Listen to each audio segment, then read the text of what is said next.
तो अभी PYQ series में अगला क्वेश्चन देखते हैं हमारा 2020 का क्वेश्चन है। Which of the following statement correctly explain the impact of industrial revolution on India. England में जो इंडस्ट्रियल रिवॉल्यूशन हुआ है उसका भारत के ऊपर असर क्या पड़ा है ये पूछा गया है।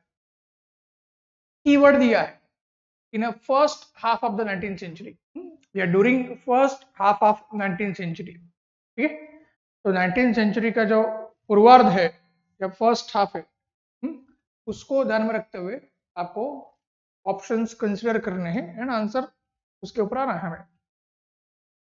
ए, इंडियन हैंडीक्राफ्ट्स वर रूइंड, लग तो रहा है यही ऑप्शन होना चाहिए, लगभग यही होगा।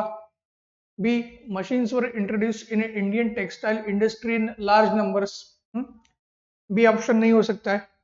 मशीन्स इंट्रोड्यूस हुए लेकिन वो second half of the 19th century में आएंगे, क्योंकि भारत में अगर इंडस्ट्रीज लगाई गई थी अंग्रेजों की तरफ से वो इंडस्ट्री ही second half of the 19th century में आई थी।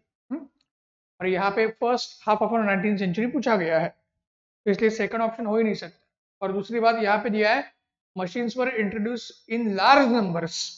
इंडियन इंडस्ट्रीज में कभी भी अंग्रेजों ने लार्ज नंबर पे मशीन्स इंट्रोड्यूस नहीं किए थे, क्योंकि अगर यहाँ पे machine based industries large numbers या स्केल में लाएंगे तो जाहिर सी बात है उनके अपने इंडस्ट्रियल रिवॉल्यूशन को या औद्योगिक क्रांति को कहीं ना कहीं वो चैलेंज हो जाता, कंपटीशन हो जाती, स्पर्धा हो जाती, उनका नुकसान होने का चांस था।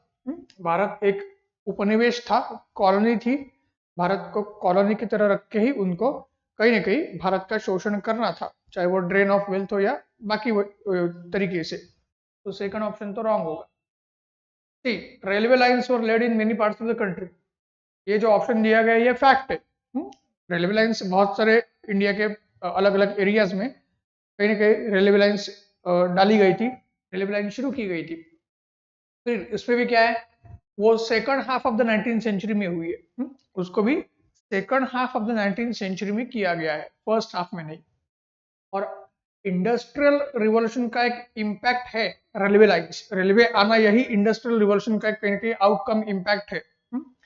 बट फिर भी क्या है कि वो एक तो सेकंड हाफ में आया है इंडिया में, एंड जाहिर सी बात है कि कहीं ना कहीं वो इंडस्ट्रियल रिवॉल्यूशन की वजह से ही आया रेलवे लाइन, ये भी नहीं बोल सकते। यहाँ पे अंग्रेजों का स्वार्थ था फिर से, इसलिए उन्होंने रेलवे लाया था।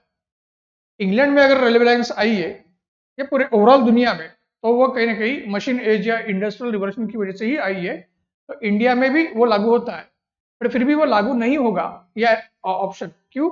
अंग्रेजों ने इंडिया में जो रेलवेज इंट्रोड्यूस किए थे वो उनके अपने हित के लिए, स्वार्थ के लिए किए थे। इंडस्ट्रियल रिवॉल्यूशन की वजह से रेलवे आने के बावजूद अगर चाहते तो अंग्रेज इंडिया को बैकवर्ड रखते और कहीं ना कहीं वो रेलवे लाइंस इंडिया में इंट्रोड्यूस करते ही नहीं। ये भी चीज थी, ये भी संभावना थी। तो अगर उन्होंने क्या किया तो क्या वो इंडिया को डेवलप करना चाहते थे? नहीं, अपना खुद का जो विकास है, इंग्लैंड का विकास या डेवलपमेंट और ज्यादा अच्छे तरीके से हो और इंडिया का रॉ मटेरियल ज्यादा जल्दी से जल्दी या जितना फास्ट हो सके इंग्लैंड में कम कॉस्ट में जाए, इसके लिए ये रेलवे लाइंस लाए गए थे। ठीक, इंडस्ट्रियल रिवॉल्यूशन का आउटकम होने के बावजूद इंडियन कॉन्टेक्स्ट में ये लागू नहीं होगा, and first half of 19th century में तो बिल्कुल लागू नहीं होगा। Heavy duties were impose on the imports of British manufacturers, ये ऑप्शन तो क्वेश्चन को कॉन्ट्राडिक्ट करता है। ये ऑप्शन तो पूरी तरीके से क्वेश्चन को कॉन्ट्राडिक्ट करता है।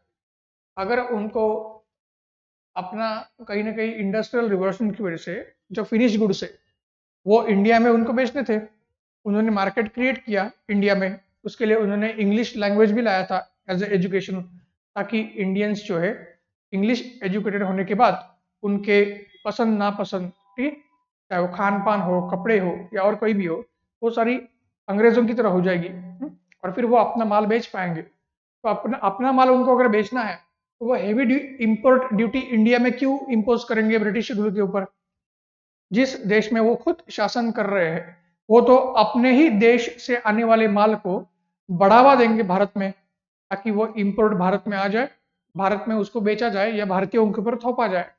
ये सरासर गलत है। एक ही आंसर है option A. Option A is correct. England का इंडस्ट्रियल रिवॉल्यूशन या औद्योगिक क्रांति जितनी सक्सेसफुल होती गई, वो फैलती गई, साथ ही साथ उसके दूसरे पहलू की बात करेंगे तो सारे भारतीय जो हैंडीक्राफ्ट या दस्तकारी उद्योग है वो नष्ट हो गए थे। ये पॉइंट ध्यान में रखना है। ठीक, इस तरीके से लिंक्स लगा के, लॉजिक लगाने क्वेश्चन आपको सॉल्व करने हैं।